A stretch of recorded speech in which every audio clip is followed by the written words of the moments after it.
Action Film Autopsy. Yeah, baby. Yeah, baby. Oh yeah. I see something new every time I watch that intro. I'm going to double check it next time. It looks like in the hard-boiled clip that Tony Leung shoots the guy he was shooting in the place where the squib went off, and the squib was going off in his crotch. And so he shot him in the crotch, and I went, wow, was he aiming low to purposely not hurt anybody? But then I saw the squib go off, and I went, oh, I love John Woo. I just love John Woo. So anyway, hey, look who's here, everybody. Look who's here. Yeah. Look, wait a minute, get me hands up. Look who's here. Yeah. They have returned, actually, first time to Action Film Autopsy. Yeah, the my fanatical debut. one. Yeah. That's right. The dragon himself. Welcome to the show, brother, and welcome back, the commentary beast, Frank Jang. Yay. And Frank, out there, I thought I saw something awesome. Games of Clone Set, baby. Volume 1. Yeah. And it's on shelves everywhere. Oh, wait. Hold on. What? Phat, I am now wildly outnumbered. Look, we've got the two of them and their pictures next to them. So just in case you don't know, so come on, Phat, put pictures of me next to me. Oh. Come on, I want to be at least as egomaniacal as Frank. Come on. What's going on, everyone? Thanks, everybody. Everyone set this out now. Please get it now. Welcome back to another episode of Action Film Autopsy, baby. Frank, do you have a piece of that? Is that why you're selling it so hard? No. Fanatical had received this. I know you received it, but you're saying buy it now, but do you get a cut of it? I don't get a cut of it, no. Okay, then yeah, you can sell it. Go ahead, sell it.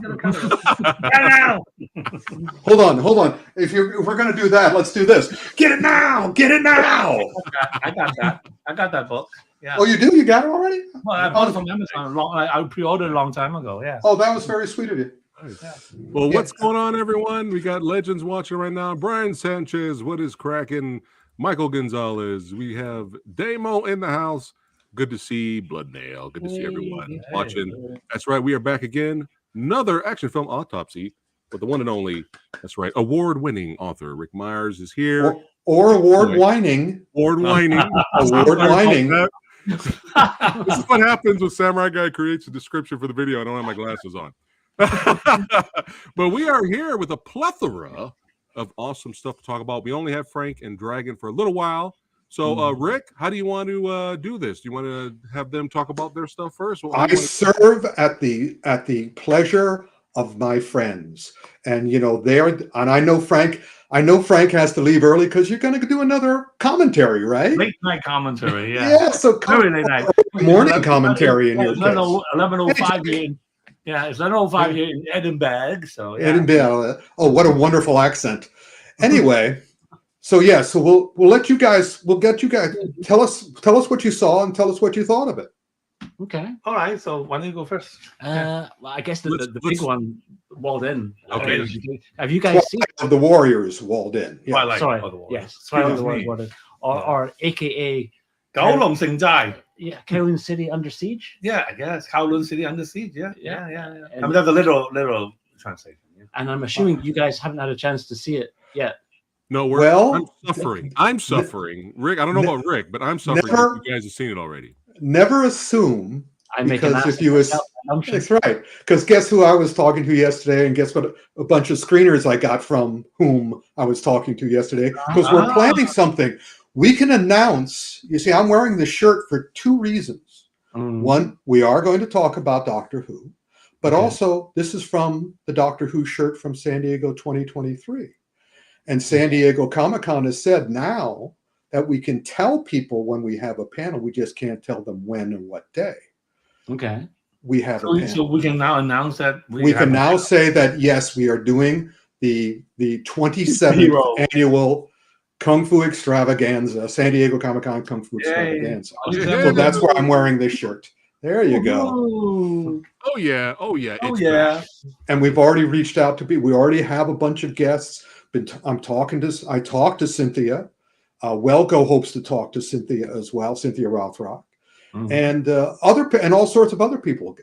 So enough of that. Let's get back. You guys have a limited amount of time. Yeah, so tell us. Kind of kick things off with Twilight of the Warriors. Yeah, let's do it. Yeah. So to answer Phat's question, yeah, I saw it. Oh, Okay, go ahead. Good.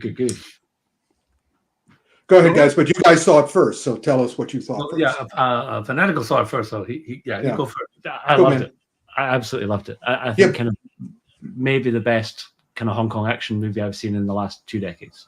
Now, I've heard that from other people too, but now I ask the big question. They're making me a big shirt. They're making me a Doctor Who jacket, which says Professor Y. And the reason why is that I always say, okay, that's your opinion. Now tell me why it's one of the best you've seen in the last 2 decades. Because it was a return to the stuff that we all love. It was a not overly complex story, wonderfully staged, wonderfully acted, a great mix of old faces that we haven't seen in far too long, or some faces we've seen recently, but not as good as this. Louis Koo on screen there, and he's a perfect example. Twilight of the Warriors so much more resonated with me than Warriors of the Future, which, okay. But this was a little bit more in his wheelhouse, doing great stuff, kind of just being used really well. Kenji Tanigaki knocked it out of the stratosphere.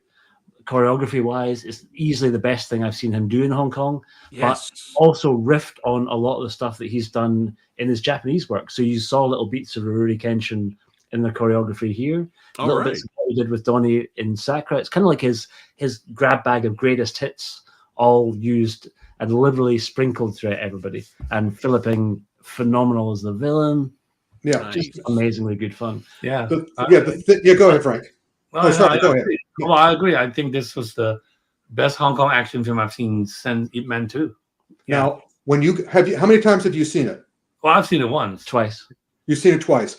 Yeah, on your third showing and on your second showing, Frank. I love this movie because you made a point that was very important, which is you had seen other things Lewis has done, but they weren't as good as this one. Yeah. And that's because he wasn't working with a team. Movies are a team.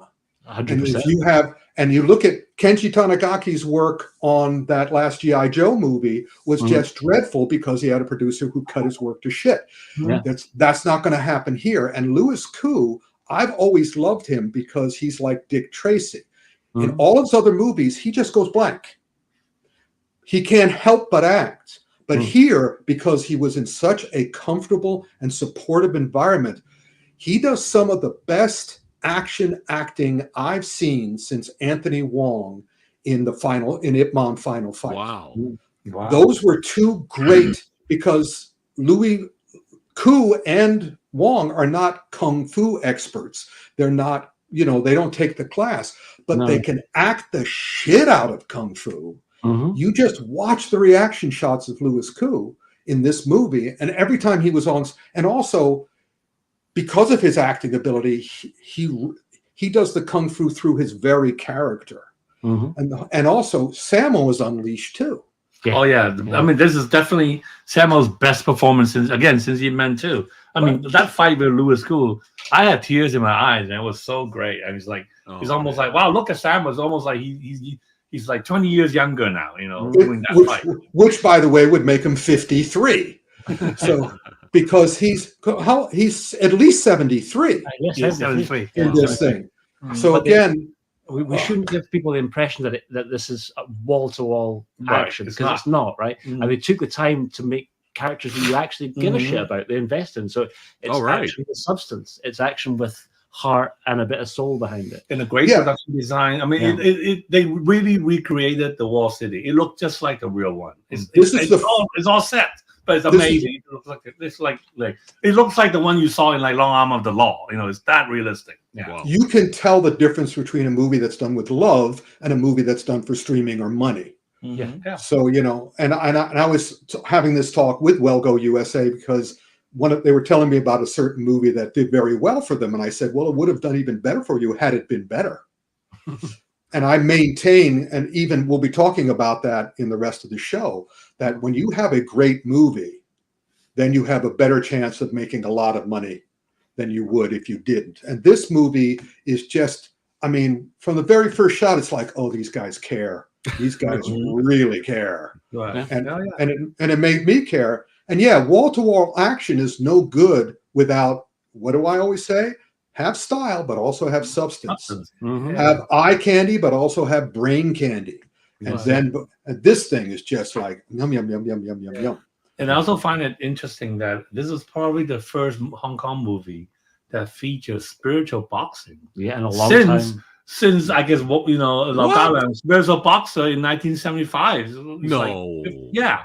Wow. Yeah, it has spiritual boxing. I mean, look, this was based on a comic book, so you do have something that are not entirely grounded in reality, especially when with the final villain is concerned. Mhm. But it fits. It It fits. Yeah, it works. It works. It works in the style. Yeah. Well, I don't know, because the villain is a cartoon. Yeah. And I'm going to see how I want to see if he grows into the movie or whether I reject him by the time I see it for the 80th time. So I would, if I was a betting man, which I'm not, I would say you'll embrace him. I think it's one of these performances. It's almost the first time I've seen someone since Yunhua owning a villain role in that sort of thing. I think 20 years time, it's going to be up there with Yunhua's Dragons Forever, right? Or Eastern Condor. Yeah. I think I agree. I think I will too. At least I hope I will. And I also want to give special attention to the three brothers. Well, the three guys in the city. The AV guy, the 12th brother. I guess it's called something silly. The 12 master or something. And then the other guy, Shin. Yeah. Those were great. I mean, like they're all young, new, up and coming actors. Actually, the guy who played AV, the guy with the mask on his face all the time, is actually played by German Chung. German Chung is actually a long-time stuntman. So, and he's been in the business for almost 30 years. So now he finally got the recognition he deserved with this role. Yeah, by the way, I want to say something to Bloodnail. Bloodnail put up a little thing across the screen while you were talking, and I want to say something to him. Yes, it's wonderful if this movie introduces all these great guys, but it's also old guys, but it's also extremely important that they create new guys. Exactly. Right. And they introduce new guys because they have to carry on. Sammo is in his 70s. He needs, that's him again. Yeah. But one thing that I do want to point out is, even though everybody here fights like superb, okay, almost all of them are not martial artists, and that's again is thanks to Kenji that make them look like these guys are really fighting. Yeah, I mean, really kudos to him, because again, these are not martial arts trained actors. They just acting, but the way Kenji choreographed them with editing, whatever, it looks like they are fighting. It's like you're not, you wouldn't not believe that they don't know how to fight. Well, that's the great thing about Kung Fu and having a great guy like Kenji and other people. And what's nice about the Chinese and the people who are into the Hong Kong, well, we can't say the Chinese cinema at this point, is that they grow up with Kung Fu the way we grow up with baseball. So everybody knows enough of it that they're able to communicate it. But the important thing is not that you have taken 16 years of Kung Fu and you know a certain style, because that's always been the problem. Jackie Chan always talks about this, that whenever he has a trained martial artist, he can't work with him. Look at Michelle Yeoh, who's never done it before. The whole idea is that you're able to act the action as well as the drama. And that's what this thing did in abundance. And it works as an entire film, not just as an action movie. And every single character is a part of his fabric. The little girl, the woman who took care of her after certain event, and all the minor characters. Yeah, Richie Ren. And and the other thing that I love is that everybody fights in character. Yeah, right, exactly. They don't start fighting like each other, and they also learn. They also improve. Nice. So yeah, I look. As soon as we're done, I'm going to watch it again. I'm going to see it again in theaters. Yeah, it's good. Yeah. Well, Frank, when we got permission to show the little teaser behind the scenes 2 years ago, at Kung Fu Extravaganza, I was already like buzzing. Like I was already like, oh man, just because of all the talent involved. And it's I had a prediction. Let me know, Frank and Dragon and Rick, what you guys think of my prediction. My prediction is this is going to be the best martial arts film of the year. I would say, of course, a contender for best film of the year. Best martial arts. Oh, there you go. It's already reached the #2 spot of the highest box office take in Hong Kong. It's #2 now. I hope you're wrong. I hope you're wrong. Let me Because I rephrase, want more. rephrase that. Yeah. The best kung fu film of the year. How's that? Nope. I No? hope you're wrong. Oh, I don't want this to be alone. We're on the halfway cusp through of the June. year. We have 6 more months. Yeah. But Yeah. we And I also know what's coming. Yeah. I also know there are other stuff coming. oh. I have to admit that Okay. it's after what I've seen here, it's unlikely. But I don't want to call it now because I want more great ones. Yeah. Copy that. And I But know, definitely- know we have Eye for an Eye 2 is coming out. Oh shit! I forgot about that's that. That's been out for, wasn't it? Woo. Or The like more, last the year. more, the merrier. Yeah. And there's some others. Yeah, but there's definitely on top of. It's going to be on on the top, if not the very top. Oh yeah. Year. Oh, absolutely. It's certainly the best. It's certainly the best of the last couple of years. I mean, what was the last one that was as good as this one? It's been I- long. I can't think of one. I can only think of Ip Man 2. Yeah. In terms of martial arts film. Oh, I don't include that. I'm also very happy that it looks like Welco USA has the new what's his name? The guy who made the Final Master. Why am I blanking on his name? Blind War? Huh? Blind War? Is the film Blind War? Oh no, yeah, Blind War has already come out, but he's not the director. The guy who directed the Final Master. I know. The name eludes me for the moment. Yeah, eludes me too, and I love him. But we have his new film too, which is also, I was told by them, very good. But anyway, let's not get well on that. Let's talk about the films we have seen for this episode. Do you want to move on from there and talk about what you saw next? Should we go to Furiosa? Yeah, let's do Furiosa. Because I think everybody's seen Furiosa, haven't we? Not everybody, not according to the American cinema owners. Oh, true. Everyone of the four of us. Of us. Of us. Yeah. Well prefaced. Yeah. Not enough people have been seeing this movie. So. Yeah, no, this Good movie for you, Shin. Good for you. I'm glad you saw the movie. Mm. Shin was talking that he had seen, watched the anniversary. But go ahead. Let's talk about Furiosa. Let's talk about Mad Max Fury Road DLC, the movie. Yeah. Basically. Talk about that. The only flaw this movie has is that it came out after. If it had come out before, if it wasn't a prequel and was just a setup for Fury Road, we'd be talking about a huge box office. Yeah. But and it reminds me of Stephen Chow. Later on in Stephen Chow's career, the only competition he had was his earlier films. So, and same with La Calyong. So I feel bad for the abuse it's taking, but it's still. I love George Miller, and he's also in his 70s. I think he's the same age as Sammo. He's 79. Yeah, well, much older then. Right. And so I loved his work, and I was able to appreciate this without, like some of my friends would say, I was just saying it's not as good as Fury Road. It's not as good as Fury Road. And I'm going, yeah, but you also have Fury Road, and it's made by the same guy. Cut him some slack. Yeah. And it's the first time he's ever had the opportunity to dive and actually world build a bit more. All the other films have kind of been sort of separate, kind of standalone entities. This is the first time, because of how incredible Fury Road was, but kind of also how simple it was. There was this amazing opportunity to really expand on the lore of it. Yeah. I loved it. I was all in for the story stuff that he did. Me too. Yeah, I mean, the desert scenes are even better than Dune 2, if I may say so. It's more Please majestic. do. Please do. I think better directed. Yeah. And again, like Fanatical said, the world building is amazing, the art direction, I mean, the sound is amazing, those roaring engines and stuff. And Chris Hemsworth was anyway. I think he stole the show. I mean, as much as Anna Taylor-Joy was so good in this film, Chris Hemsworth really kind of stole the show for me.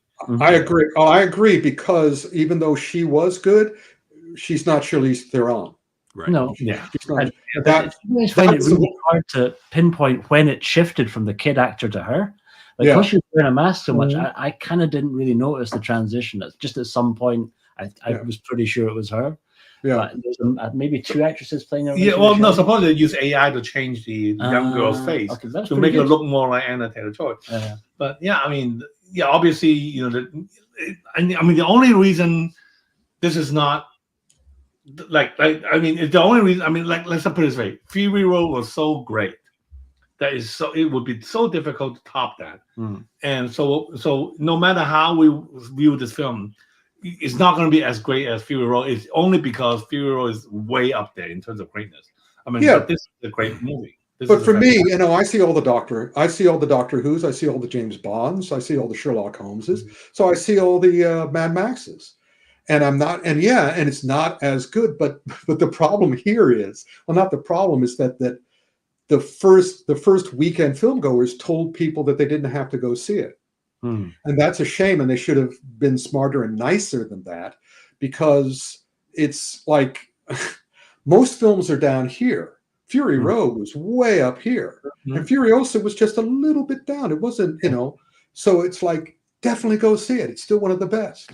Yeah, that opening act with her mother getting chase. That chase was with the the two highlight mothers. for me. That was phenomenally good. Well, we just had somebody come up and say they haven't seen it yet, so we have to tell them, go see it. Go see it. What are you waiting for? Go see it at Opening the act, largest yeah. screen possible. I mean, And the other tragedy is that if you don't go see it, there won't be another one. True. Because George Miller wants to make another one, and if it doesn't make enough money, he won't be able to. and he already had the script done. The wasteland. Yeah. The script is ready to go. What they say, Frank, you got FJ here. What's up, FJ? FJ, what's up, brother? Oh, yeah, I'll get you a comp. God damn it. FJ in the house. Yeah. I was entertained by the film. I thought it was very entertaining. Yeah. That's it. I also like I will go into my spoiler review. Was that one of these compliments? Yeah. Was that one of those compliments? I'm gonna go into my spoiler review. No, I also love maybe how sometime like, tomorrow. it also had quite a lot of religious themes that I really kind of like, especially the fact that she right at the opening she picked that fruit. Yeah, I know, FJ. I know.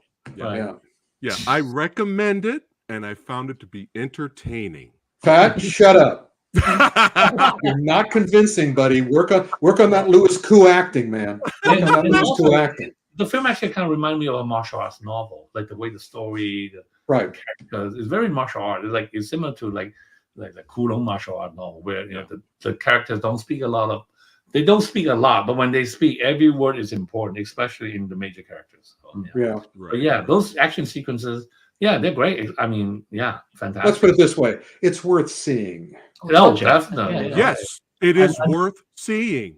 And Shut on the up, big Phat. screen. On as big as screen, but not 4DX. No, God, no. Don't go 4DX. I made the mistake of seeing. That was my first 4DX experience, first and last. Oh no, that's not for me. I'm too old. It was like which one is it? 4DX is like he went to see it in 4DX. 4DX. So he could show you the bruises. He can show you all the bruises. Really good. I'll stay away from that. Being on a turbulent plane with a kid kicking the back of your seat. See it in IMAX or Dolby Cinema if you can. Really. All right. So what's next on the hit parade, gentlemen? What else did you see? Did you see anything else? You go. Okay. Well, I saw Kingdom of the Planet of the Apes. Go ahead. I don't think it's as good as the previous three films, and I like the new ideas. I like how they kind of move forward. They left Caesar behind, and they move forward 100 years. But I'm not sure where they can go from here, especially with that twist of ending. There are certain callbacks to the previous film that I really like. I like that whole part where I like that whole part where Noah, the main ape character, finds out that what he was told by his elders is not really what happened. What really happened? Because there were scenes in the film where he was finding out stuff that this is not what my elders told me, and I like those scenes a lot, especially near the end when he read that book. We saw that book, but I think the effects are phenomenal. There's a special effect of making the CGs are phenomenal. Of course. It's a great sci-fi western. You really have a western feel, especially in the middle part. They kind of slow things down a bit, and then we just see Noah and the elder ape just kind of talk, the orangutan, and they just talk and stuff. Those are really some of the best scenes. But I mean, in terms of where they go from here, I really don't know. That's the thing, because my review of the movie is where they go from here. I really don't care. That's the thing. I enjoyed this, but again, it was like, even while I'm watching it, I was, watching it like this. Yeah, it's fine. They did a good job, but do I care? Nope. I'm over Planet of the Apes. I understand why this. All the studios are trying to get people into the theater, so they're going to use the brand names. And they did. And again, it's a reputable job. But my other issue is, there we go, Damo. Nine film. Jeez. Yeah. My It's goodness. a 9 film. And if they do, and if they can get an audience for it, more power to them. But at this point, it's kind of like, okay, I'm over it. I know what you're trying to do. But the other issue that I have with these, unlike Twilight of the Warriors Walled In, these movies are all animated movies to me. They're all video games to me. I'm watching a video game movie, no matter how much mental and physical weight they try to give it. It's still a computer-drawn film. It's still an AI film. And as such, it doesn't touch me. I kind of miss the prosthetics of it all. I kind of dig that. As bad as the Tim Burton Yeah, was, that was bad. Tim Roth looks so amazingly good. Mhm. in Yeah. makeup. I want something you can touch, and I want something you can feel, and I want them to have weight. Yeah. And that happened to me with this King Kong Godzilla. It was kind of but then you compare it to Godzilla -1. He had weight. So again, that guy, that special effects guy should. But also, what's happening is that these movies, because they are predominantly visual effects, they can't do the kind of work they did in Godzilla -1 because they're too overworked, and there's too big a palette, and there are too many characters, and too many people working. Too big a production department working it. And also, I felt like the Ape King character in this film was underdeveloped. It's like I felt they took too long to finally get to the Ape King. Yeah, right. The Ape King and his castle, his quote-unquote castle. And then but by then we were already like 2/3 into the film, and he had that little speech when he was telling about evolution, all that stuff. I thought that was a great speech. It was like I felt his character is actually very interesting. And it's too bad that they didn't spend more time developing that character, because yes, he may be the film's kind of like a quote-unquote villain, but he has his own point of view. That if you think about it, it makes sense. It makes sense that his clan want to do this, whereas the Eagle clan, the Noah's clan, is you can always tell when the producer team does not care. In other words, the writer cares, the actors care, the special effect guys care, but if the producers or the people or behind the scenes don't, the studio or the executives don't care, because their attitude is, we got an ape film. Oh, the ape audience will swallow anything. So again, you compare it to Twilight of the Warriors or anything that has heart and weight and all the rest of it, and it's little wonder that fewer and fewer people are going to the theaters. Yeah, well, at least like Twilight is good enough that they're going to make a prequel and a sequel too. But it does look like Kingdom actually is doing quite well box office wise, and combined with. We'll be talking about that later when we get to Golden Kamui, which I'll be talking about Kingdom, and I'm about to, either whether you're here or not here, I'm going to compare them, because Netflix is doing all these live action adaptations of anime and manga. And Golden Kamui is the latest one, but the one that works best for me is Kingdom. I love Kingdom. And again, that's proof again of my contention that the better the film is, the better it'll do. Yeah. So anyway, what's next? You said it. Is Fall Guy next? Is Fall Guy next? FJ, you're supposed to be on the show. Yeah, lock in. Come on, man. This guy, Call in. Talk about Fall Guy. Ghosted me, man. Yeah. No more comments put on screen. I'm tired of being ghosted. Did you guys see Fall Guy? FJ. I have not seen Fall Guy. No. I bought tickets to it and I can't. And then Frank banned me. But fantastic. Dragon, you saw it? You saw it? No, you didn't see it. All right. I have seen Golden Kamuy if you want to skip to that. Okay, we can go to Well, what else have you guys seen? For me, that's pretty much it. Golden Kamuy and Ninja Kamui. So let's do the Kamui brothers next. Yeah. I guess. Right. What do you want to start with? You want to start with the Adult Swim series, or do you want to start with the movie? I'll start with Ninja because Samurai's got the image up for it. Okay, go ahead. Tell me what you thought. All right. Pretty good. Damn good. You go first. Yeah. Iron Man ninjas, basically. Like by the time that we got to the end, but pretty cool, right? Like a weird mashup of American producers, Japanese animators, South Korean director. What kind of worked for me? I knew it was Sun Hu Park who directed it, and I knew his first season of Jujutsu Kaisen, which was a pretty big phenomenon in the anime world, and so I didn't know what to expect in this. Initially started watching the dubbed version, hated it, switched to the subbed version, really enjoyed it, and kind of enjoyed it more and more the more insane that it got. Like by the first episode was relatively straightforward, and it then jumped into Nutsville by episode 3, and I was all in for it. Yeah, good fun. All right. Well, I'm glad Fanatical enjoyed it. FJ loved it. Everybody in Rotten Tomatoes and IMDb loves this movie, except No. Hey, you want honest opinion or not? All right. So I saw the trailer for this, and I was like, "Oh my goodness, this is right up my alley." The first opening action sequence in this show, I was blown away. I was like, "This is absolutely astounding." The first 3 episodes, I was like, "This is amazing." When you get to the 4th episode, though, the animation dips, which happens a lot. Yeah, sometimes that does happen with anime. Sometimes the animation dips, the quality dips. But once you're introduced to this horribly designed generic suits, we went from badass ninjas with awesome fight sequences and violence and fight choreography to this. Now, I love ninjas and I love cyborgs. And when you put cyborg ninjas together, it should be a grand slam for me. But unfortunately, every time we got this uninspired design with uninspired cyborg ninja fight scenes, like I expected when you get in those suits, I expected those action sequences to be better than the regular hand-to-hand combat.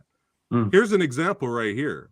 This fight right here was very well done when he fought his best friend. After they got the suits off, yeah. Right. Very well done fight. But then when you get to the end finale fight, when he fights the main villain, I was like, oh, well, thank you for wasting my fucking time. Like, this is it's so uninspired. The show just kept losing me. You show somebody the first 3 episodes, a clip, and you show a clip from the later part of the series. It's like 2 different shows. And I'm so tired of this. You signed a contract, son, to be a ninja, to be an assassin. You signed a contract to be an assassin. You know the rules. But no, I gotta fall in love because I'm a horny ninja. I gotta fall in love. She's so hot. And then we gotta break the rules and have a kid and leave and get hunted. And now I got my family slaughtered and now I want revenge. I'm so tired of that now. I'm so tired of it. It's not on our roster for tonight, but just out of curiosity, did you enjoy House of Ninjas more or less than this? I have not seen House of Ninjas yet. That's on the list. House of Ninjas was very dull. This was at least more entertaining. But for ninjas, and I'm going to pull this in just because it's only just been released, go back in time and go check out the Shinobi no Mono series. Never going to get better than that. Ever. I got my copies. I doubt they have my audio commentary on the second one because I did the audio commentary for the second DVD, one. Right? And for DVD, yeah. But sometimes they switch them over onto the Blu-rays as well. And Rick, you did Sleepy Eyes of Death as well, didn't you? I did. Or as I call it, Son of Black Mass. I don't like Sleepy Eyes of Death. But also, let me talk about Ninja. Please do. Of course, I'm the author. I spent 4 years writing 2 tetralogies. I researched them in Japan with people who did not take money for being ninja and also didn't teach other people how to be ninja, with actual scholars and all the rest of it. And so I tolerate ninja stuff, but I know the reality of it, just like Shinobi no Mono. And so I watch all of these shows and the movies. Like, some I like because they're their own thing. What's the Ninja Kids that's anime that's super popular? Naruto. Naruto, yeah. So I tolerate Naruto. That's fine because it's its own thing. But but I have to agree with here. I felt it was again. It reminds me of Ocean Shores because when I worked for Ocean Shores Video, they slapped the name Ninja on everything. I mean, what was the Mystery of Chess Boxing? They titled Ninja Checkmate. So I felt the same. I felt the same way about this that I felt about those, which was again, the producers say, let's give these ninja people this crap because they'll eat anything, and so and we can do whatever we want with ninja, and they don't follow the rules. It's not as bad as it sometimes is with kung fu, but so at this point, the first couple of episodes were watchable. Right. And then it was kind of like, then it becomes, this is good enough for garbage. Kind of. I saw it more as like, it weirdly stepped into being almost more like Guyver than it did a sort of older show, right? Like a tokusatsu anime type thing. But again, that's them sucking up. That's them, What's that? Somebody just sneaked into the studio like a ninja. Gee, I wonder who that is. Oh my goodness. Oh! It's Ricky Baker. Hey, Ricky. Can I have another magazine of Bruce Lee and Bruce Exploitation? Frank took them all. Oh, there we go. He hogged all the books and leaves them in little video stores around the UK and things like that. No, look, the show, I totally agree with Preston. The show completely drops off a cliff at a certain point. It starts off great. Now, I'm sort of a little more towards Johnny. I'm a little more forgiving of it. Yeah. But it's like, it was like 12 or 13 episodes. It's long. And it's like, you could have done the same story in 8. Like, I felt like they did the backstory with the wife and the best friend like 20 different ways. Yeah. Like, how many times do you have to do that? Like, and it just, I liked all the sci-fi design and the fights, but it just lost cohesion in the melodrama of, the cop and the hacker and all that shit. Like, it was just like, you could have done this in 8 and it would have been great. And by the way, Johnny's also right. It's Guyver-esque, in my opinion, also. Yeah. Nowhere near as good acting as he did in Jujutsu Kaisen, which was kind of weird. Like, I don't know if it was a budget thing or a time thing. Well, I don't know. It's clear that the budget, like, it feels like, hey, we had a budget for 10 episodes, and then somebody suddenly was like, let's do 13. Yeah. And it's like, oh shit, we got to stretch this out. Because, everything, I think the show was done, obviously it was done for Max, but it was also, I think, for Japan terrestrial TV, which needs the longer episodes versus the streaming. Like, when we do our shows, it's always 6, right? Yeah. And I think that's where it all gets wonky. And I just feel like they just kept stretching it to where it was like so thin, where it was like these fights are starting to get redundant and repetitive and all that shit also. So anyway, I just wanted to chime in with that. I was happy to stop watching it. It took me forever. I only just binge watched it the other day because my wife was out of town. I was like, shit, I got to finish this. And I was like, oh, let me just get it done. Like in the morning, I watched like the last 4 like back to back because it was just like, I was just like, I feel like I've seen this episode over and over. They're on a rooftop fighting. Someone's dramatic.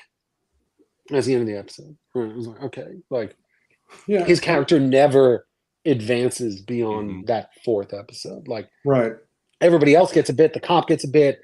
The woman, everybody's in disguises. And the fighting doesn't improve. The fighting remains the same throughout. No, it doesn't. It starts off with it's like, oh, this is really creative and interesting, and then it's clear that it's mocapped. Yeah, like when we did Tekken, it was all mocapped, actors or taken directly out of the video game, and it was cool. But to Rick's point, it was just like, I've seen this shit now, like for 4 episodes, and I can't believe none of you saw Fall Guy. You guys are absolutely fucking ridiculous. I saw Fall Guy. I bought tickets to the Fall Guy and then I canceled it. All right. So you can see Furiosa twice. Oh, by the way, mentioning that, Richard Norton did the fight choreography on. He's also in the film. He plays the fight. He also did the choreography. Yeah. So come on, FJ, you and I talk about Fall Guy.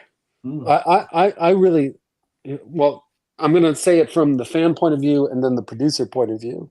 Okay, Which sort of go goes for it. into some of the stuff Rick was saying earlier Yeah. and why people aren't going to the movies. Okay, I loved it from beginning to end. However, the fact that it cost more than Kong vs. Godzilla to make that movie is a crime. Oh my God. It's a $130 million movie. Holy shit. Wow. And if you're making that movie for anything over 90, you could make the same movie. And there's no difference. Wow. And I think they really, it's sort of symbolic of studios right now don't know what people want. But that to me was the closest to an airtight package in terms of like, okay, 2 movie stars, it's fun, it's funny, it's light. Popcorn. I think the 2 mistakes is the marketing's atrocious for it. And the release date, it should have been later in the summer. Yeah. Well, it was not a May movie. I have some other flaws that I'd like to point out because I went to this wanting to love it and looking forward to it.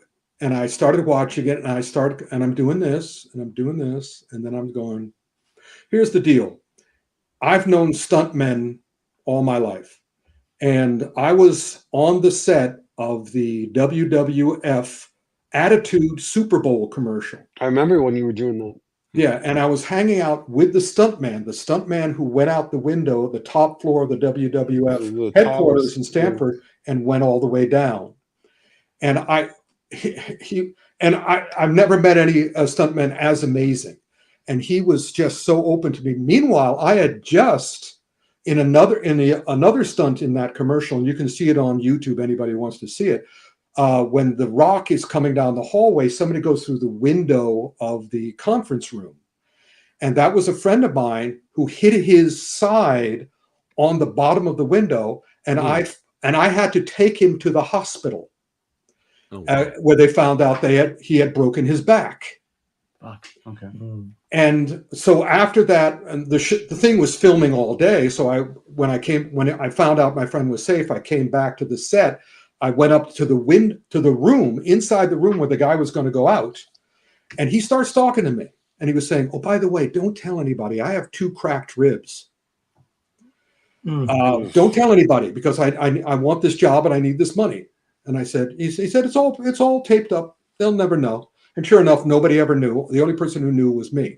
But I learned more about, and I was impressed more and respected stuntmen more than anything. So I went to Fall Guy knowing, and also I enjoyed the show. I enjoyed the Lee Majors show.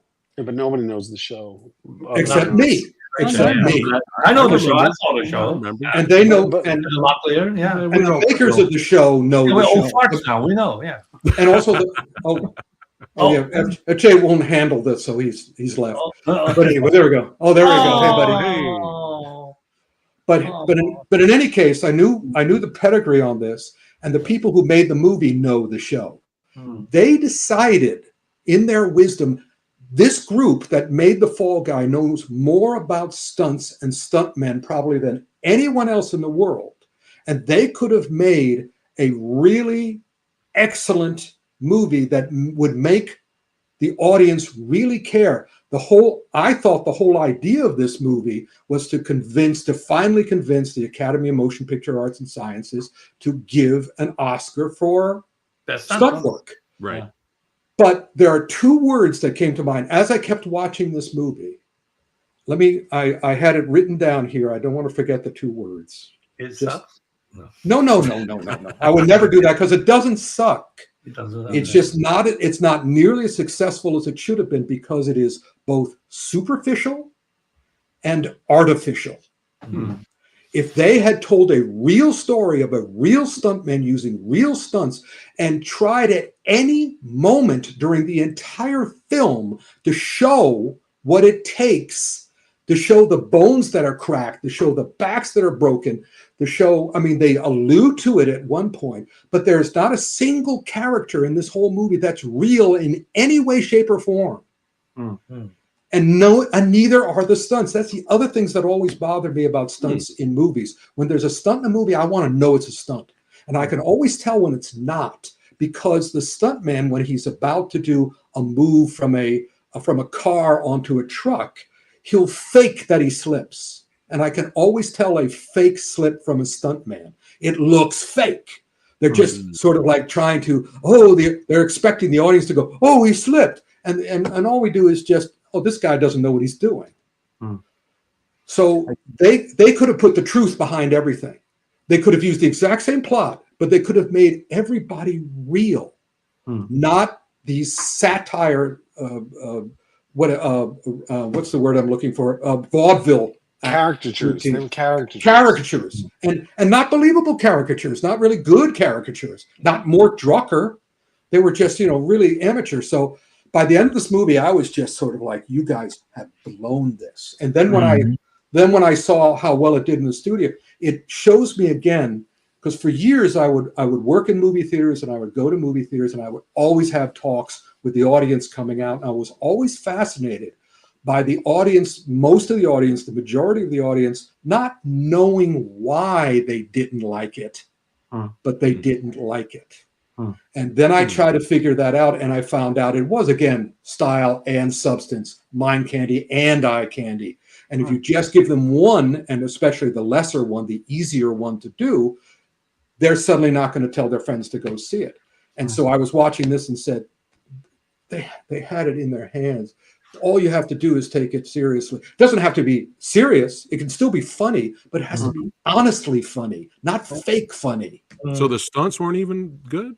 The stunts were artificial and superficial. They were lighter than air. Again, we're having this an amazing series of stunts on the back of the truck that's sliding along the street, and they're fighting on this thing, and even the fights are stunningly fake. The fights, Ryan Reynolds is constantly being punched in the face by the big burly guy, and he's having no reaction to the punches. I mean, it's just kind of like, I'm another video game character. Do you think it's because of how well people embraced his character in Barbie? That it's like a Barbie version? Because if we'd have got like Ryan Gosling Drive. No, it's the tone of their movies. Like if you look at Bullet Train, it's the same thing. It's the same thing. They do this all lightweight. It could be that they're insecure and also it could be that the studio, because as you know, FJ, you have 75%, at least back in the day when I was working, you had 75% of producers and studio executives who are there to demoralize you and to keep you off your balance. So you can kind of tell that and of course, all the big stars and all the big studios are always going to take a moment to stick the knife in. Oh yeah, you're a stuntman turned director. You better do a good job. I mean, that's what this had to say. I think there's a little more to that in terms of I'm sure the current state of the business, and I don't know how intentional and the desperation. Yeah, I think there is a certain degree of like, hey, there's $130 million. You need to hit these. You have to do what we say, not what your heart says. Et cetera. And I think that's where it gets very tricky. But I've met the racist, sexist. I've met the Weinsteins. I met all the different Weinsteins, even the unfamous Weinsteins, the guys who purposely do it to have power over you and enjoy destroying creative people. Sure. But that's neither here nor there. Well, I think in this case of this movie, though, the issues you're rubbing against, a lot of them are the things I like. That sort of light, artificial, like about the movie. However, it is a viable, and I totally agree with, explanation as to why it turned people off and didn't why it turned soft. Why it didn't get people into the theaters either. I totally buy that. I totally buy that. That's part of it, and I think it's a lot of it in this day and age where people don't know what, at least especially the studio people, don't know what's going to hit and what's not going to hit. And this summer is sort of proving it. For example, you guys are talking, I haven't seen Furiosa yet. It's at least 6 years too late to capitalize on the momentum of Very true. Fury Road. Apes, I think Apes is squeaking by. But I just think we're in a weak summer right now, and I think we're seeing the result of the strikes and things like that. But also, I'm not going to go on a whole tirade about things. I'd rather talk about. I'd rather talk shit about Frank and I doing the Island of Fire commentary last week. But there you go. FJ, do you recommend people see The Fall Guy or wait till? Yeah, I loved it. I think it's going to kill on streaming. Bullet Train was the same thing. Bullet Train, movie star. Like I love Bullet Train. I love Bullet Train. I like Bullet Train. Yeah. But it killed on streaming, and I think the problem is, to go what I was sort of saying earlier, is like you're going to have to find that difference between what's going to work theatrically and what's going to work in streaming, and financially sort of figure it out, right? Meaning like, hey, if you made Fall Guy for $90 million, you're probably going to make that money back, and then it's going to kill in streaming. It's going to do really well in streaming, but was it worth spending $130 million for? I don't know. Kong vs. Godzilla, which I couldn't give a shit about those movies at all, even though Monarch was great. The TV show was better than the movies. It's like, but now you've got the audience for that. So X amount of people are going to go, and they can make it at a cost now because they've just built all the assets. Well, we'll be getting into that. We'll be getting into that Rubik's cube when we talk about Abigail. Right. Really quick question for FJ. Yeah, which movie had better stunts? The Fall Guy or Action USA? If you had asked me this when Rick first met me as a boy, I would talk so much shit about American action movies. So, I was not a Chuck Norris guy. I was not, like to me, US, the ninja movies, all that shit were abhorrent to me. They were insulting to what Hong Kong was putting out. So, I was more when those movies are coming out, I've got pen pals in Japan sending me VHS tapes of extended versions of Jackie movies and stuff like that, and writing diatribes to Rick's fanzine and all that shit. That if anybody's listening to this, you should force Rick to scan all those and publish them, and I bet a bunch of people would buy it and be better than Ricky Baker's book. But that that's neither here nor there. I'll get in touch with Bill Connolly because he has all the issues. I don't have. I beg him all the time. I'll drive down the street to go get it for her. I'll do it. Just give me the fucking things. I'll go scan. Well, yeah, there you go. Just tell him I will tell Bill to give you permission to take them and do them. Well, because you know what I do with all mine. Mine are all in binders. I would get them and then do the 3-hole punch and put them in binders because they were the sacred texts of the time. So, you've made an old fool kung fu Santa very happy. Well, that's what I do. That's what I do. But for the younglings out there who have not seen Action USA, it's really quick. It's a Lethal Weapon ripoff, but the stunts are legit. The stunts are good. No. Don't get me wrong. Yeah. But like that era, like the American stuff, I'm probably more into Highlander and shit like that than. I love Highlander. Is Monarch season 2 coming? Are we getting season 2? Yeah, they're going to do it. I'm surprised because it's a super expensive show and it did well, but like it wasn't like some humongous super hit. But now you've got the actress from Shogun is huge, so they bring her back and find a way to bring Kurt Russell back. And I always feel like if they had started the Legendary Pictures Monsterverse with Monarch, those movies would be even more successful. Yeah. Well, while we still have these guys, let's talk about Golden Kamuy on Netflix. Right, I'm out for that. Okay. See you later. Bye. Buddy, great to see you.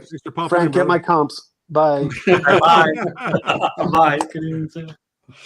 Yay, FJ. FJ, by the way, is a producer, writer, director. I don't know if he's a director. Oh, he's not a director. He's a producer of The Spirit. Huh? He was the producer of The Spirit. The Spirit. Well, yeah, maybe we shouldn't mention that. Okay. It's a good movie. What are you talking about? The Spirit? Yeah. All right. Let's do Golden Kamuy and then get the hell out of here. Yeah, go ahead, Dragon. Tell me what you thought. Not much. It didn't set my world on fire. Yeah. I thought it was a bit too overly CG heavy, and I've seen versions of that same type of story, not necessarily that same exact war, but I've seen a whole bunch of films like that coming out of more from South Korea that have done this so much better without the need to kind of drift into like the slightly more over theatrical CG that this relied on a bit. Well, the thing, it's the least of the ones that they've done, but at least it stays accurate to the source material. Which I have not seen, I should hasten to add. Yeah. And the source material, apparently, was no Jujutsu Kaisen. It's no Kingdom. It's no One Piece. So it was fun to watch, but at the same time, it was kind of like, oh, I was hoping this would be at least almost as good as Kingdom, but it wasn't. Yeah. So, but it was still interesting. Anyway, do you know how it's done? Is it going to get another one? Because I'm assuming there's more to that story. There most certainly is. So we'll see. We'll know if they do another one. We'll know it did well. Okay. But they'll wait. One great thing about Netflix is they don't stand on ceremony. It's True. kind of And like, if it doesn't do well, you're not getting another one. Yeah. All right, gentlemen. Do you what's your timing? You want to hang out? No, I was going to see, because I haven't seen the Roundup 4, but I have certainly seen the first 3 Roundup movies, and Then you've seen 4. If you've seen the first 3, you've seen 4. Okay, So let's talk about Roundup. please. So good. Originally we were just going to be talking. So now again, Professor Y is here. Tell me why you think it's so good. A series of diminishing returns slightly, though. The Outlaws is incredibly good. Then the Roundup, that I think for a lot of people, they think the series kind of started at what is number 2. It's sort of sidestepped a little bit more from being really quite harsh and severe. The Outlaws is kind of still pretty intense in places. The first Roundup stepped much more into comedy, and it's remained firmly rooted in there ever since. So it's become a little bit almost of a parody of itself by the time we got to 3, and I'm assuming 4. They're still good fun, but they don't have the sort of same intensity that we got in the first one. But do I care about intensity? Not at all. Well, all I care about, there's one intensity that I care about, and that's Don Lee's fist. Yes. You certainly get to see a lot of that. Well, Go ahead. Go ahead, Phat. Go ahead. My favorite line when he's beating up the guy at the end of Roundup, No Way Out, and he goes, hold on a second, don't worry, I'll get you a lawyer. He's right here. That's why I love the series, because it's literally kind of like you said, Rick, the lead actor from Bad City, the older Japanese gentleman, literally stepped out from the 80s. It seems like he took a time machine, stepped out from the 80s, and just walked in to a modern day movie. And it's just, he has that vibe. I mean, as soon as Don Lee gets out of the car, all you see is his back. Yeah. That's all you see is this huge back, and you hear the hard rock music. I'm like, oh my God, this is an 80s, 90s movie. Actually, but here's the deal. I love it. It's like a throwback done right. Well, more than that, what is happening now is that certain actors see the writing on the wall and they take advantage of it. And that includes Liam Neeson, that includes Jared Butler, and these guys, those 2 guys, and Don Lee, always, their attitude is, we're going to do B movies, but we're going to do them that are personality driven, and specifically our personality. And also, in the case of especially Jared Butler, and also even to the degree where after The Beekeeper, Jason Statham, I'm never going to talk down to my audience. I'm going to do what I want to do the best I know how. And the audience will know how I feel by how the movie progresses. And so it's completely and utterly personality based. And the more control that Gerald has, and certainly Don has complete control. I believe his production company is called Punch Productions. And the fist is the logo. Yeah. But again, as a person who, all of you know, I always get tired when I see a movie, especially like The Fall Guy and others, where they're just constantly using their fist and constantly punching, because the fist, they might as well be made out of cotton candy. They have no real effect because they're all nonsense. Women punching, men punching, kids punching. When Don Lee punches somebody, that person has been punched. Yes. And what I recommend you guys, just like I recommended with Louis Koo, watch Don before, during, and after the punch. The energy builds. This thing is, what's the name of Thor's hammer? That's that's Don Lee's fist. I can't even replicate his fists because his fist is just like pulsing with energy, and it comes from his core. and you can see it build in him, and then Boom. bam, or boom, or whatever. And people fly through walls. I highly recommend that everybody watching this go onto YouTube, type in Don Lee, type in Roundup punches, and they have compilations of every single punch of each of the movies. It's amazing. And I could watch that all night. Whenever I have a break between I'm seeing a movie and then a TV show is going to come on and I haven't recorded it, I'll just go back and watch another one of those. I mean, it's like, yeah, the Outlaws, the Roundup, No Way Out, and Punishment. Just watch the clips of all the punches. And he said we're getting more. He's going to make 9 in total. Sure. And he may go for, I mean, somebody was saying, I forgot, somebody on I think the internet was saying that Don reminded him of somebody. I forgot who he said he reminded him of. And I said, he doesn't remind you of that. He reminds me of Bud Spencer. Yeah. Bud Spencer from the Italian movies, because they're both big guys who punch. Yeah. And they made a career of being big guys with great energy who punch. Love Bud. Him and Terrence Hill, man. They made great fun movies. They made Italian westerns. Yeah. And he really is the Korean version of Bud Spencer. And I bet he would say, if I ever got to talk to him and I would say, Bud Spencer, he'd go, yeah, I love Bud Spencer. So you guys should all check out Bud Spencer too. Yeah, check out Watch Out, We're Mad, the original with Bud Spencer and Terrence Hill. Do not watch the horrible remake on Netflix. Anyway, what's next? Do you gentlemen, are you able to stay for the rest of it, or do you need to go? I think I'm pretty much about through everything that I've seen from the list as well. I haven't seen. Yeah, but you can hang in and because you guys can. We've got the stuff. I got a commentary to prepare, so I got to. Well, wait a minute, Frank. Before you go, have you seen The Mob, City Cops, and Magic Cop? No. Well, Magic Cop's an old film. Yeah, I mean, I did a comment. And also, City Cops is an old film too, 1989, also known as Beyond the Law and Free Fighter. Right, I haven't seen City Cop. Magic Cop I've seen. I think Magic Cop, the Lam Ching-ying. Yeah, the Lam Ching-ying movie. Yeah, so that's a nice little movie. You know, it's short, sweet, and the effects are great. You know, the whole last 20 minutes with the fight on with the demon cat. Yeah, it's fantastic. Yeah, it's directed. It's directed by Stephen Tong Wai, who was the guy that the kid from Enter the Dragon, who don't pay attention to the finger, or you'll miss all the glories.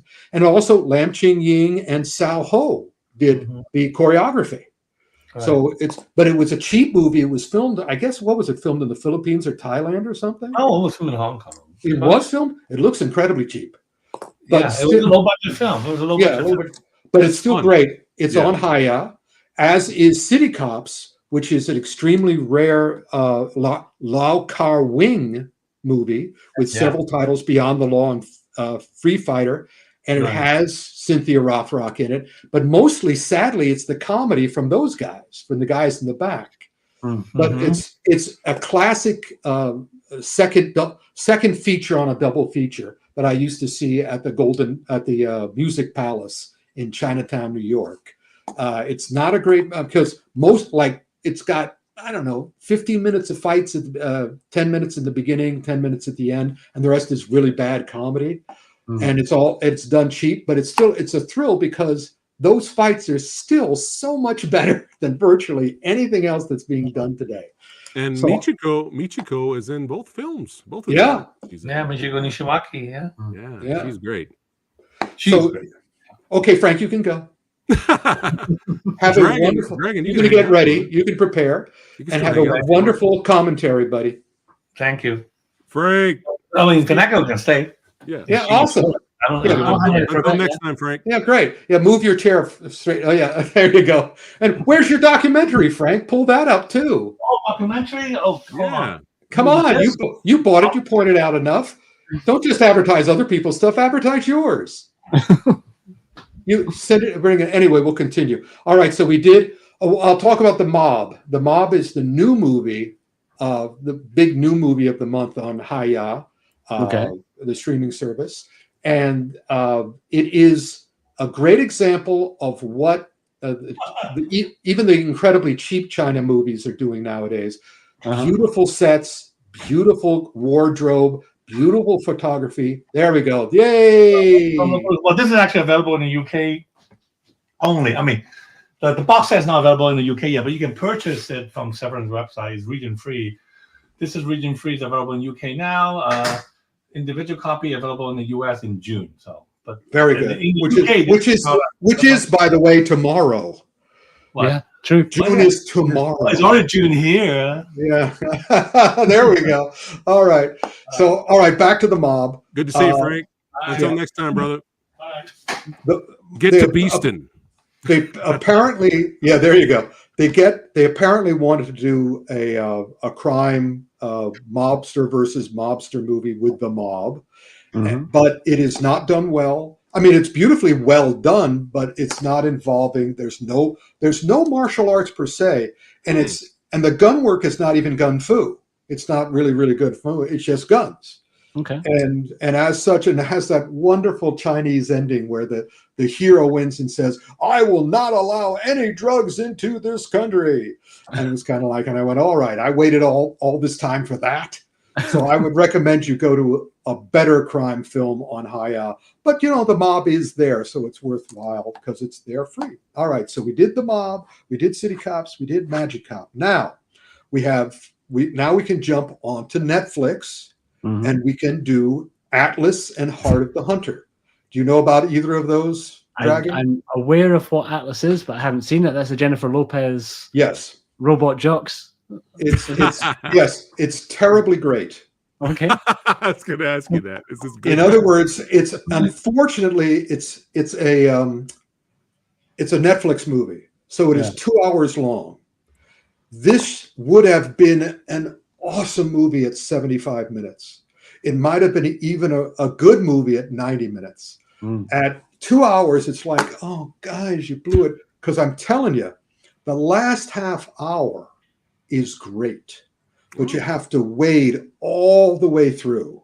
Okay. But that last half hour, I thought was, geez, you just should have put it out as a half hour. I really enjoyed the last half hour, but it's a fast forward special. Like you said with Damsel last time, just forward to the last half hour. last half hour. What's the deal? Is she the only one with the mech? Is it lots of mechs fighting? Is it? It's the story of the development of the mechs. Okay. And also what's great is it's like what are the big mech movies that Pacific Rim? Pacific Rim. You have to unite with your mech. And the relationship that she has with her mech is very effective. And the guy who does the mech voice is excellent. He's a much better actor than she is. And you only hear his voice. But the thing is, he with just his voice, he carries her along because she reacts to his voice. And it's again, great last half hour. Sad first 90 minutes. So, copy that. A little tragic. Heart of the Hunter. Heart of the Hunter I hadn't heard of, so this one I have no knowledge of at all. Another great thing Netflix is doing is they're doing all the foreign films. So they've done a bunch of very interesting French ones, two really great ones, the Missing Bullet 1 and 2, and then some softer ones. They also had that Cat Burglar one with the name from the Japanese the anime Lupin. Lupin. Yeah, they did the Lupin. That was another French show. That was also excellent. So now finally they've gotten to Africa, which was very smart of them. And so Heart of the Hunter is their first major African action movie that they put on. And they have, again, so that it's very interesting. The African action people, the French guys have found their voices. And sometimes they're going off on tangents that I'm not happy with and getting weaker and weaker. Heart of the Hunter has not surprisingly, its heart in the right place, but the rest of it's too derivative of action movies, other international action movies they've seen. So everything's very predictable, but it's good and also the action has no African character. And that was one of my problems with Black Panther, that the choreographer in the first Black Panther movie was, no offense to him, an awesome guy, but he was white. And they really should have done African. It all should have been blended with African motifs and African background. I mean, the ape fighter in Black Panther didn't even fight like an ape. That would have been the easiest thing to do and would have instantly involved the audience. But here it's all, like 1990s television show style fighting. The plot, of course, takes place in Africa. So it's interesting. It's not great. I wanted it to be better. And I'm looking forward to what they do next. The acting was good. The leading character has a lot of heart and soul. So hopefully that will be good. So it's a solid watch. It's a solid watch. Okay. Yeah. The other reason I think they're having an issue is that they got the director was not, I don't believe was African, because he also worked. Oh no, Oliver Bailey was. Yeah, I'm sorry, not the director.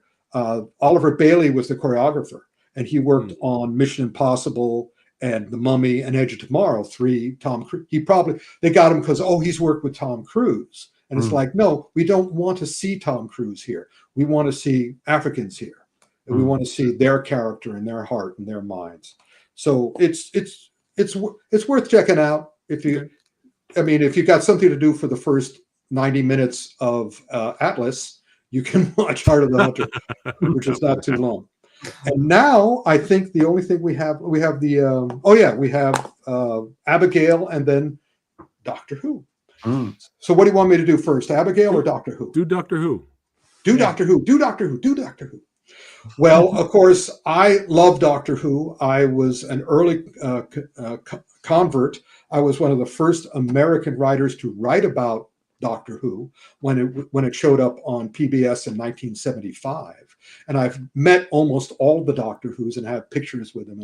And I'm hoping that the new Doctor Who is at the Comic-Con and I can get to him and have pictures done with him, because I always do a picture of comedy and tragedy. I have all the different Doctor Who's doing smiles and then doing frowns.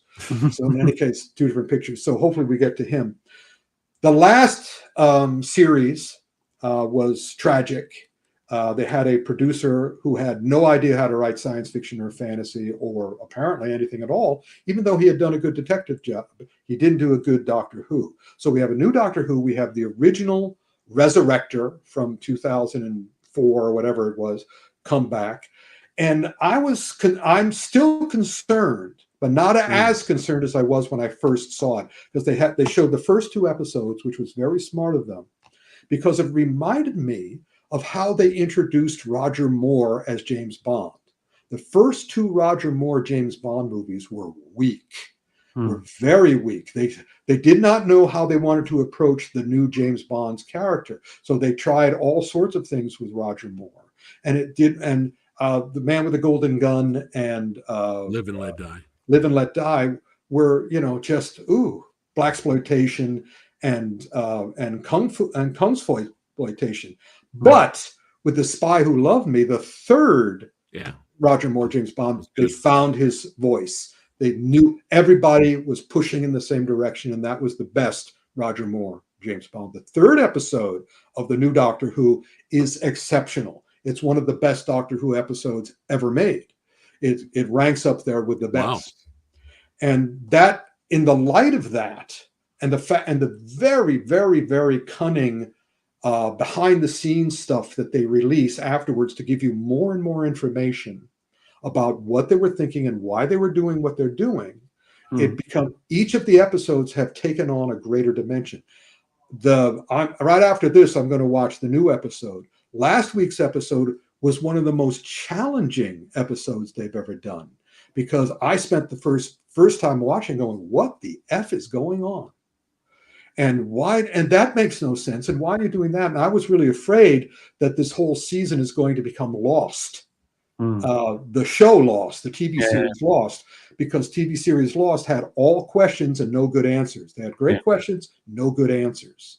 So we're waiting. They are certainly setting us up with all sorts of fascinating questions, and it develops with every single episode.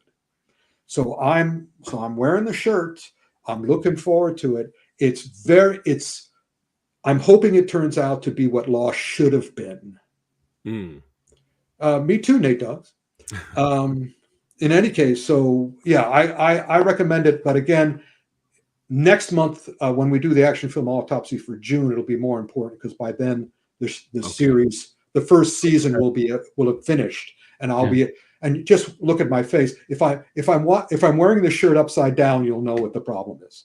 Rick, is this the first season that's been made kind of specifically for kind of day and dating with the American market at the same time? Yes, this is the first one that is produced by Disney Plus. Yeah. Okay. And so the production values are way up. And budget's gone way up too. Oh yeah, beautiful. And also Shooty, the star, Gatwa, that plays the new Doctor, is exceptional. But I'll tell you, the first two episodes are especially confusing because 4 different characters look at the camera, look at the audience, and wink. 4 different characters, and they have a musical number. They have 2 musical numbers come out of nowhere. I'm going, what the F are you guys doing? Are you? And there has been a theory that they're going to reveal that everybody on the show knows they're on television. And they're setting it up really brilliantly. So if they actually do it, it could work. But if it's just fake out stuff. So it's very intriguing, very involving, very interesting, and it's very exciting. But if they don't nail the landing, I will be royally pissed. So in any case, we will hear about it. Oh boy, will you? Anyway, next month. But now Abigail. Have you seen it, Phat? I wanted to see it in the theater, couldn't get to it, but it looked like it had potential to be a fun horror flick. Is it? Yes. But it's interesting in that it is showing again how different right now horror, modern cinema horror, has so many sub-levels. I could write a book on each of the sub-levels of, this is a Dracula's daughter movie. And she is great. She played Matilda on stage and in the Netflix musical movie of Matilda. Okay. The leading actress, she is terrific. And they have a really good choreographer. They have a strong female choreographer who knows how to choreograph her.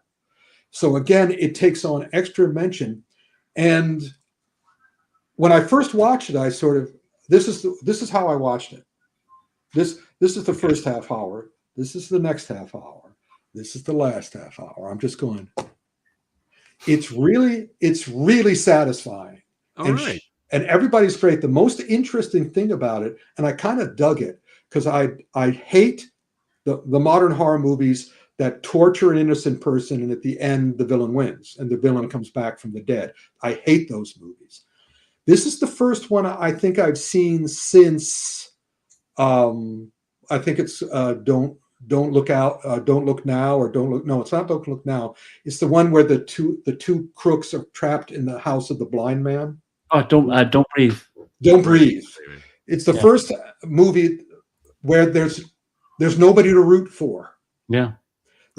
But this one does it even better than Don't Breathe. Okay. In this one, it's kind of like they sort of create somebody who they'll let live. But I didn't care whether she lived or died. I cared about the daughter of Dracula. And I love the guy who they don't call him Dracula, but he's clearly Dracula. Nice. Okay. And he carries and he's great. And, because when he comes on screen, he has a different name and it's kind of like, oh, don't lie to me. You're Dracula. You're fucking Dracula. And I'm going to her, kill him, kill them, kill them, kill them, kill them, kill them. Nice. And she does. And she does it very well. Again, May was the episode of really great Louis Koo, Don Lee, really great actors with energy.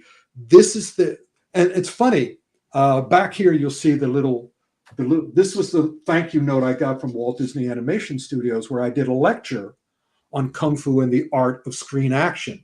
And that's what I told them. They completely blew it with the live action Mulan, and also with Raya and the Last Dragon. I was telling them to do the right thing, to have everybody fight in character, to have everybody build into it up. But now these movies are doing that.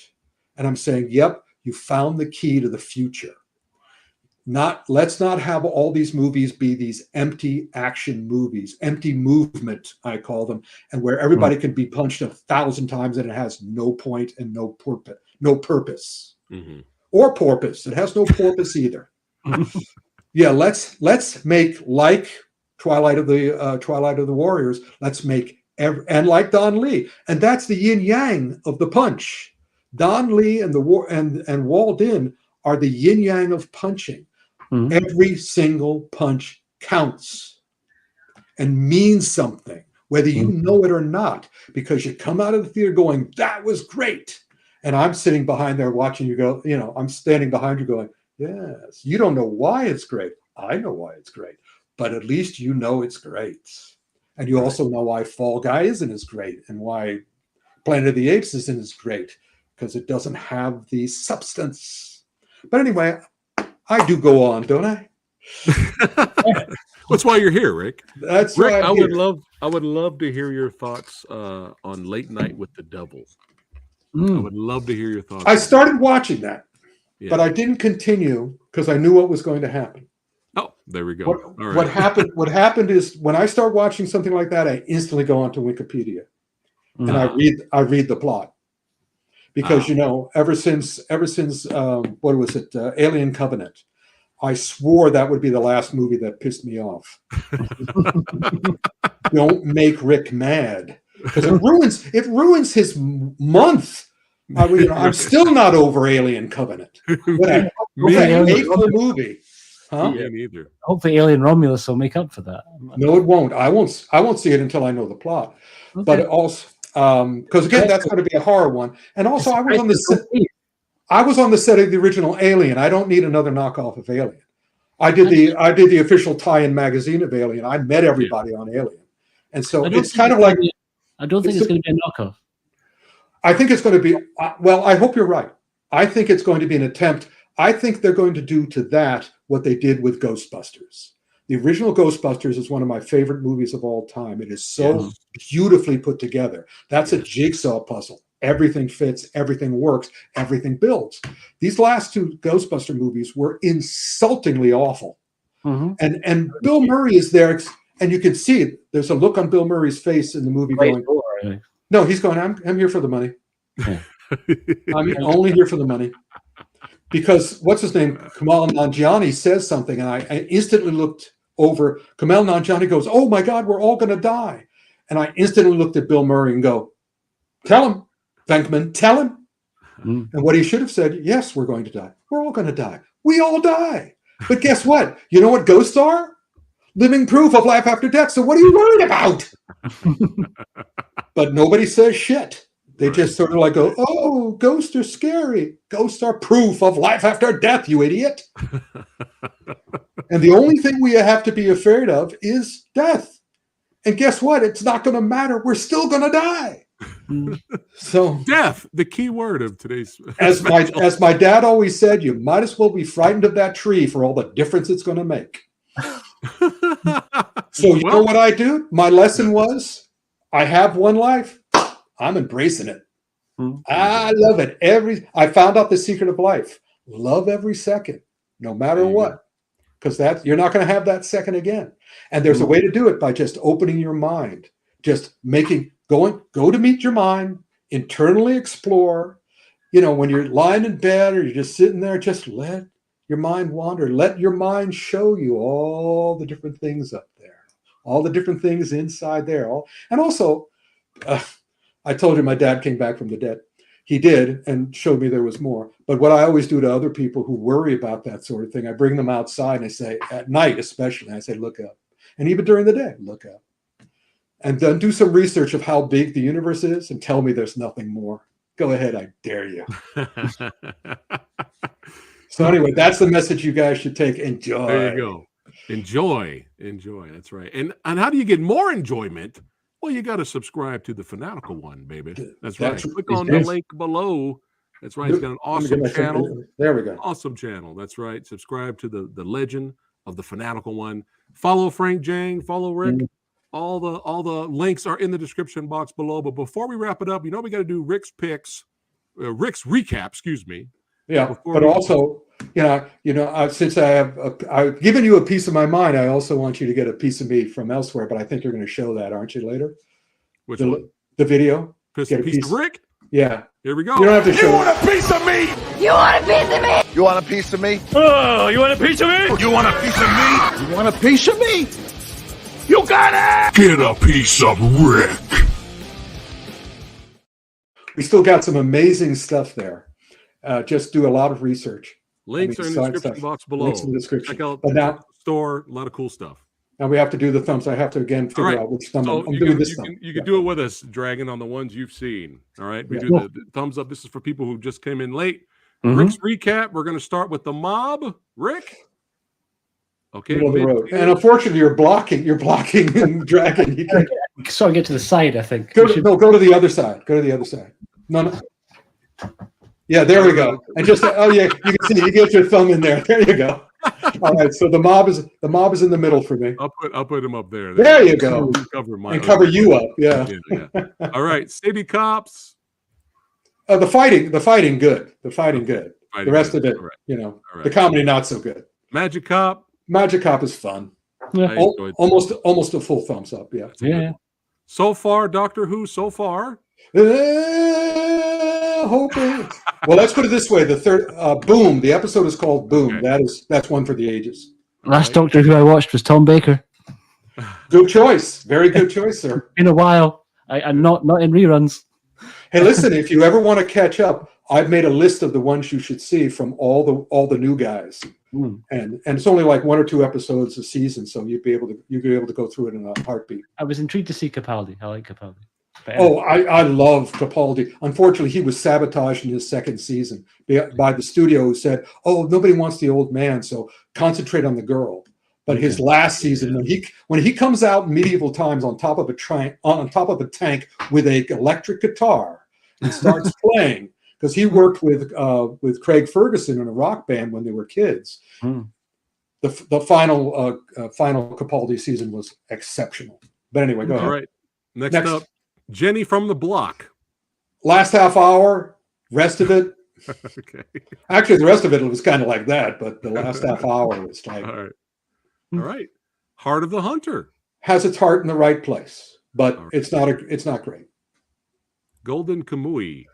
What do you think? Middle or down? What do you think? Middle. Use the other hand. Yeah, so middle is. Put your thumb out to the side. Yeah. No, your other hand. Other hand. No, the other side. Now move your hand right. Move your hand right. Keep going. No. There you go. Well, keep going. No, the other way. Put your hand all the way out. There you go. Now we can see it. It's blocked for me. Okay. Ninja Kamui. I'm gonna go. You're gonna go? I'll do almost up. The first couple of seasons. No, actually, I'm going down. I'll do this. Yeah. Okay. That's probably the most accurate. All right. What a wonderful day! I don't care. I'm gonna have to go to the level. I haven't seen all of it. I've only right hand, man. Sorry, dude. Thank you. There you go. Yeah, right hand. Roundup series. Of course. There's only one thing we can do with that. True. 2 fists up. 2 fists up. That's right. There we go. Abigail. Yeah, we're going up. Nice. We're going up. Nice. The guy that falls. He fell. He fell. Furiosa. Up. All right. Yep. 3 thumbs up. All right. Walled in. How many thumbs you got? Well, it's kung fu, so open hand. It's all be doing like spiritual boxing type. However you do. This is my kung fu. I have always open hands. Okay. So I don't. I already know. I'll try and do a Philippine kind of thing. If I had a sword, I'd bite it in half. If these guys loved it, if Frank loved it, I'm sure I'm going to love it too. Incredibly. So, yeah. All right. That is it for today's episode of Action Film Autopsy. Thank you all for watching. Don't forget to subscribe to Frank. Frank's got a YouTube channel. No. Subscribe to Fanatical Dragon. Follow Rick. Check out the store. Hey, if you're new here and you enjoyed yourself, go and subscribe to the Old Samurai Guy. Hit that like button. Comment. Let me also add something quickly. If anybody has questions for me specifically, feel free to email me or email Phat, because I'd like to answer any of you guys, because we don't have a question and answer period for these shows. That's something I'd love to have that. Yeah, that would be good. Yeah, hit me up via email. It's out there on Instagram. Questions for Rick. I'll do a reminder too in a couple of weeks before the next AFA, and they can send me stuff. So and we can have a little Q&A section. That'd be great. It's a great idea. All right, guys, keep watching movies. Enjoy life. That's right. Every second. Every second. And we'll see you guys on the next one. Take care. Thanks for watching.